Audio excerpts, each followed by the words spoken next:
There she is. How about that? Hi. Can Hey, you? Melissa. No. I got it. Okay. Can you guys see each other and hear each other? Yeah. Yes. Fantastic. All right, Melissa, you couldn't have come at a better time, and I hope you're surprised, Georgia. And Melissa, thank you so much for this, for doing this for us. We really No appreciate it problem. because we were just talking about episode 3, where Tina Cannon was declared the winner. And once you know what's new, right? And once again, Grubbs was the he made the bottom 2, but the big surprise up to this point was Sylvie making the bottom 2 in episode 3 with the ribs, something that she's cooked as many times as you have, Melissa. What did you think, Georgia, when you saw that Sylvia was in the bottom 2 and you were in the clear? Oh my gosh, I was just so relieved. One that Melissa and Kevin had given me a heads up that I needed to adjust my approach with the ribs. Otherwise, it would have been me going home. Mm-hmm. And what did they say? They called my attention to the dirty smoke on my ribs. Right, because you had a bunch of wood in your smoker that wasn't burning; it was just smoking, right? That's right. And Melissa, were you surprised that Sylvie was had turned in one of the 2? Not the 2 we didn't like the most, or we didn't like the least, or however y'all said it. I wasn't surprised by anything at any given time. Really? And that whole competition. No. That was the hardest competition every episode of probably each of those competitors' competition lives. And It wasn't a typical competition. no, it wasn't. I mean, no. So, on any given day, there could have been bang ups. So nothing was ever surprising. It was very stressful. Really? I'm glad I was a judge. I'm just going to say, I'm glad I was a judge. So, Georgia, when you heard your name wasn't called, a big sigh of relief? Oh, completely. And up to that point, Sylvie being in the basement was the biggest surprise of the show, because she's really a top drawer competitor. But then, and that's why this episode is so weird, nobody goes home. It's the second chance episode. Were you expecting that, Georgia? Oh gosh, no. No, that was a total surprise. But I didn't think it was weird. It felt in keeping with, I think, the spirit of the show. Okay. Barbecue, you don't want to send people home. You want to have the camaraderie. You want everyone to make sure they've got a plate of food. And this episode, I think, particularly with Sylvie and Grubbs on the bottom, people felt like they deserve a second chance, and I'm really glad they got it. Oh, absolutely. But in barbecue, in a contest, somebody's got to go home. I mean, you may love them to death, but it was just an unusual turn of events that I thought was weird. I was glad, because I liked Sylvie, and I liked Grubbs as well. And I thought the expression on your 2 faces when they said that, yours and Grubbs, and I think Netflix used that in a promotion somewhere. You're ecstatic. I mean, the joy in your faces was like, wow, we get another chance. And if that's what they were going for, they did it. I thought it was great. Melissa, did you think that was weird, or were you glad that they wrote that in there, or did you and Kevin say, hey, this is too close? It was really close. And I was glad we had the opportunity to do that. Good. That's good. All right. Episode 4, the Tournament of Sandwiches, which was one of the top 2. I think in my book, it was the final episode, the pigs, roasting the pigs, and this episode right here, because this was very interesting. And Melissa, what you said on the show, that judging a sandwich is the hardest thing to judge because there's so many different flavors in a sandwich. And it's something that we all eat. And it's something that we know what our favorite sandwich is. You know, you ask somebody, what's your favorite sandwich? And it's, you know, for me, it's turkey on a light with smoked cheddar and mayonnaise. You know, boom, I can tell you that right off the tip of my tongue. So everybody knows what their favorite sandwich is. At this point, you haven't won around yet, Georgia. You had to dodge the bottom. And but now is where we get to the fun part. First of all, tell us about the big news that was going on with you personally during the show. I did have some big news. I was pregnant. Yeah. The show did not show it, but everybody on set knew about it, partially because in one of the episodes, I had found out just before we came on set that I was having a baby boy. And so the cast and the crew, everyone found out about that before my family. I found out, I told my husband 2 minutes later, and then we had to leave to go to set. And then I told all of them. So it was really exciting for me because that's something I'll always remember. I mean, what baby gets to be along for a Netflix show? Yeah, no kid. Melissa, when y'all found out, were y'all what was like when you all in the staff found out that she was expecting? Well, we were all aunts and uncles at that point. I mean, she may not have deemed us that, but that's what we felt like. You know, I don't know if y'all have discussed this yet, but I think I caught the tail end of it. For some reason, I think people thought that Georgia and I had some sort of riff or something. And you got to realize that that's for TV. I mean, people can't pick up on things. But if I have to say any contestant really caught my eye, I laid down the gauntlet in the first episode. And I said, which this did not make TV, I said, make yourselves memorable. Mm-hmm. Stand out to me and make yourselves memorable. And Georgia did that. And I'm going to tell you something. Out of all the things we threw at the contestants, Georgia was the one that said, I got this. She never complained. She never moaned.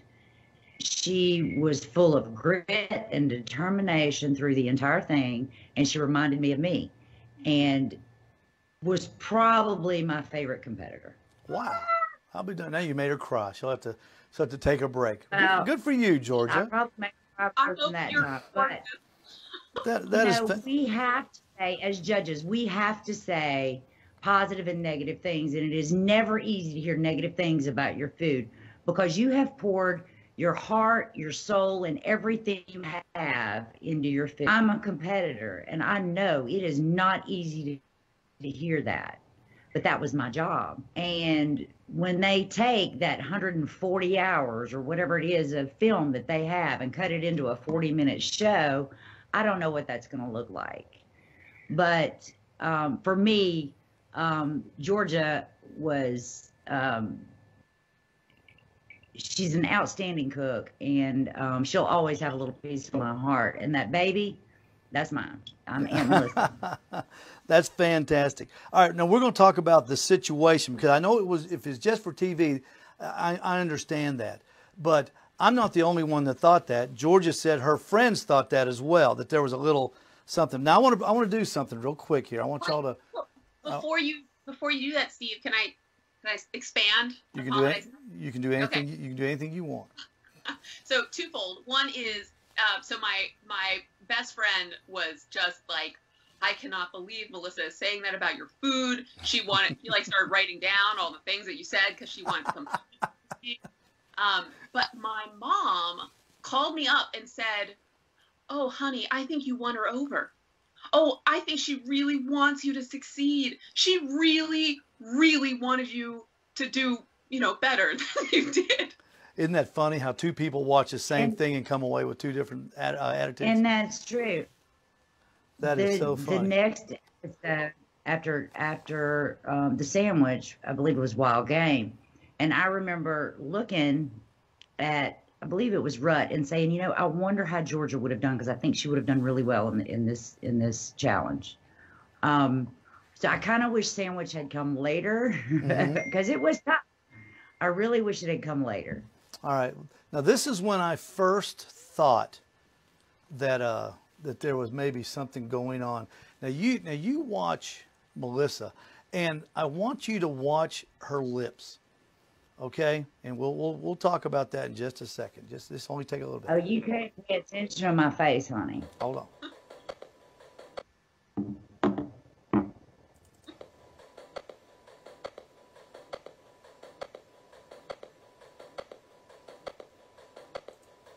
I was probably doing something about Kevin's shirt. I don't know what Kevin was doing. He's wiping ruffles off of his chest, but her lips were perched.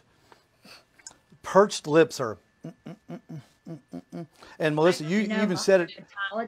My dermatologist tells me, she says, you have so many wrinkles because you have permanently perched lips. And I told her, I said, you know, I was born disappointed. So that's why.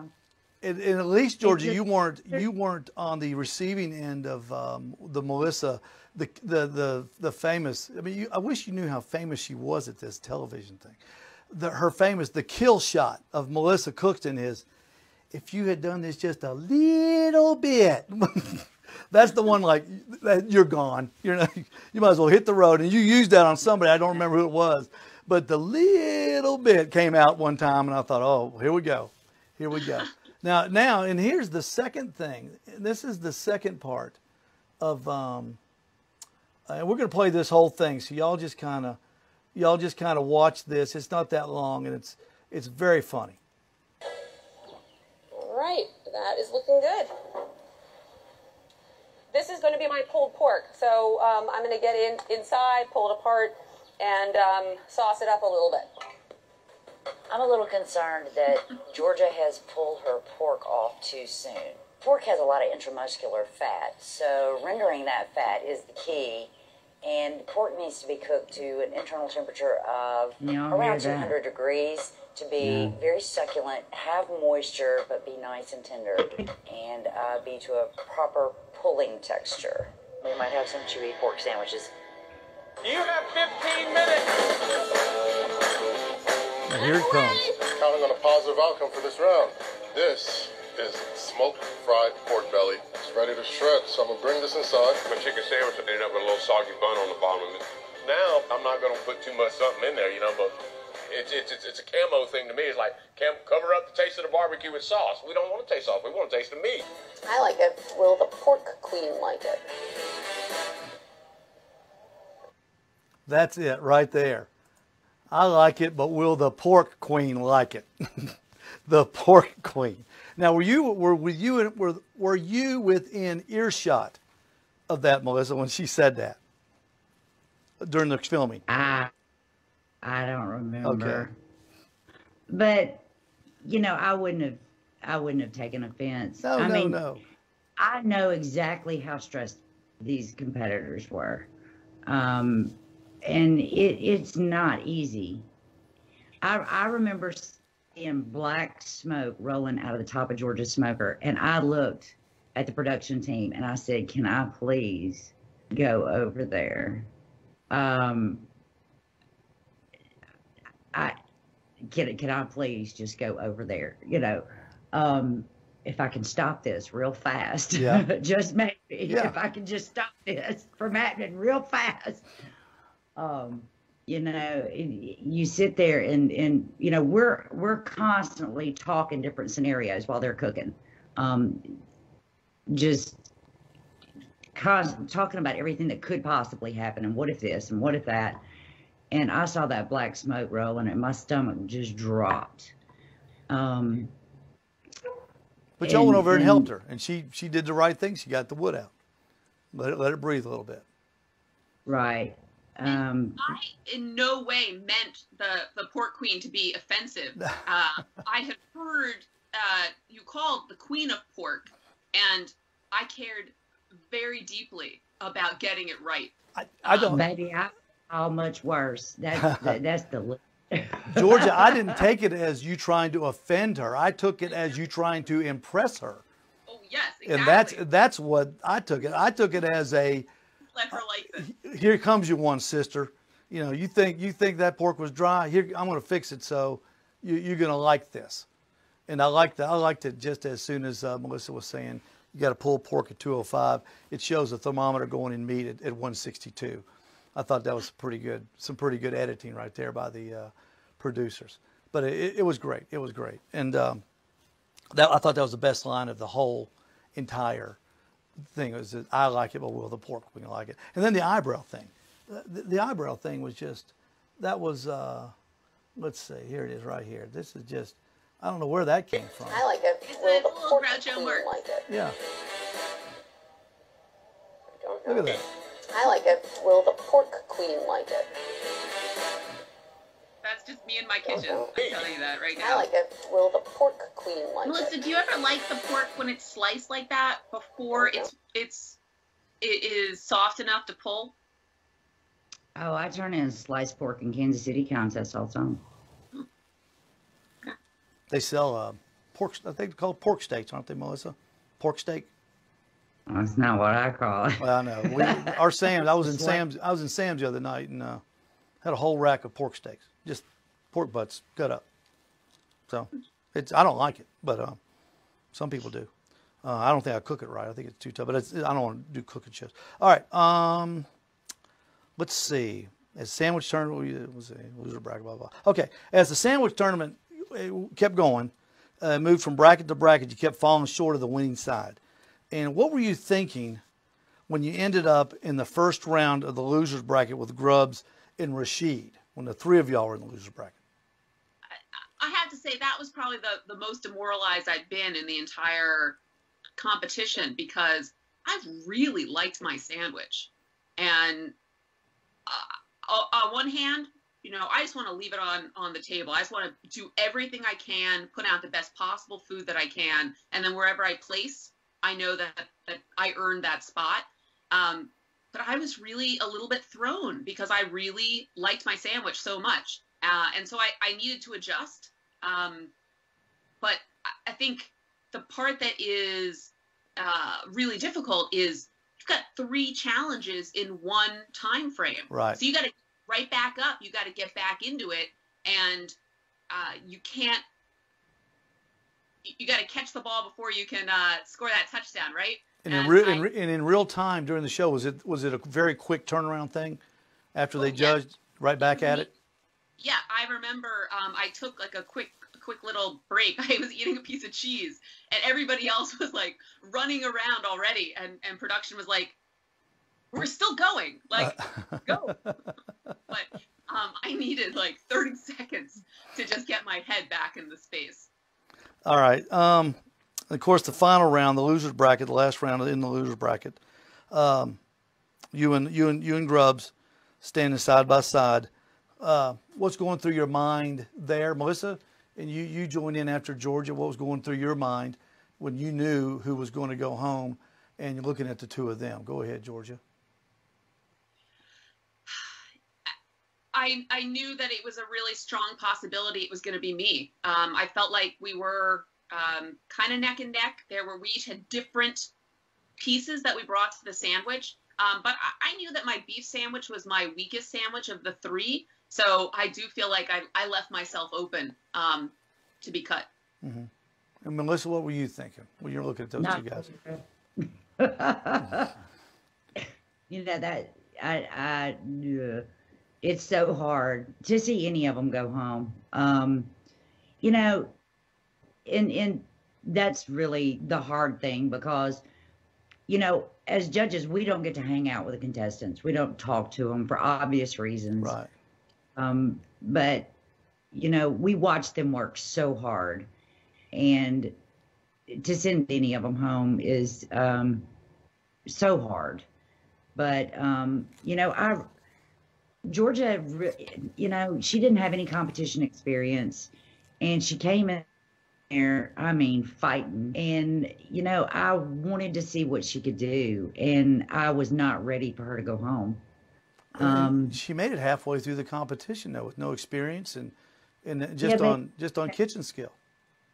but if that sandwich challenge had not been where it was, and it had been, you know, later in the game, I wanted to see what she could do. I wasn't ready. I wasn't ready for her to go. All right, we're gonna play the final scene right here. It won't last long. Georgia and Grubbs, unfortunately, one of you has to go home. Judges? Today's elimination came down to 2 amazing barbecue sandwiches. But for Melissa and I, one was just slightly better than the other. Georgia, the consistency of your beef was a little undercooked. It needed a little bit more time to be a little bit more tender. Grubbs, what about putting sauce all the way across that sandwich? Kind of wish you'd have thought about getting it from stem to stern. And I wish I'd have just dumped a ladle on there. So, judges, who is going home tonight?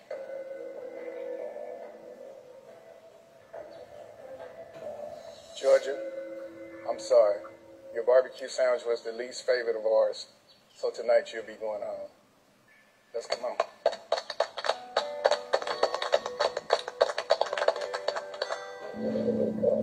And there's the big hugs. This was my And then we had the lemonade toast at the end of that segment, like they always do. I saw on your face shock, but I also saw relief. Were those edited in there, Georgia, or was that the real scene? Oh no, that was the real scene for sure. And I think you're probably right. I was pretty exhausted at that point, and when I got home, I slept for 3 days straight. Wow. No joke. I bet. And I said to my to my unborn baby the whole time, I said, hey, we work in this family. Every time I felt like I needed to sit down, I would tell him what we needed to do. And I think he and I were both relieved when it was time to go. Of course, I would have loved to stay and fight another day. But the competitors I was up against were just so good that there was no shame in going home, and it was a relief to get a little sleep. Well, George, I'm gonna tell you the show is a hit because it's good. It's good television. Melissa, you and Kevin were great. I don't know who Netflix could have picked to do a better job. You're both very entertaining. Knowledge is unquestionable, and Melissa, you have become one of the premier. You're already a premier cook, but you're one of the premier spokespeople for barbecue in this country. And seeing you in a setting like this makes me feel, as a person that likes to study barbecue, do barbecue, and quote live the barbecue life. I'm very proud of you, and I'm very proud of the way you represent the things that we do. You're wonderful. It was wonderful for you to be here tonight, and it was a great job, and I mean that from the bottom of my heart. I really do. Thank you. All right. Georgia, thank you so much for being with us tonight. GeorgiaChasen.com, CHASEN. Go to her website. It is a good website. Melissa Cookston, it's melissacookston.com. Correct. Is that right? Go to her site. That's another right. good site. You can see Melissa in Barbecue Pitmasters reruns. I want you, Georgia, to go back and find what was it, season 3? Melissa, when you made your debut as a competitor? 2, 3, 4. I don't know. I don't know. Okay, but go back. She went from competitor to temporary judge to full-time judge, and she is the only person that could keep Meyer Mixon in check. I did a pretty good job of that. You did a real good job. Ladies, thank you so much. I really appreciate y'all, and y'all have a great evening. Georgia and Melissa, thank you so much. Melissa Cookston, thank you for hopping in and into our little show here, the Owl's Nest Barbecue Show. We really do appreciate her hopping in. Jeff, thank you back in chat for monitoring everybody. Everybody, thank you so much for joining us. We'll be back next Thursday with a guest. The Thursday after next, we'll have James Grubbs from American Barbecue Showdown, the person you saw there with Georgia. James will be with us in 2 weeks. And until next week, everyone, good night and good luck.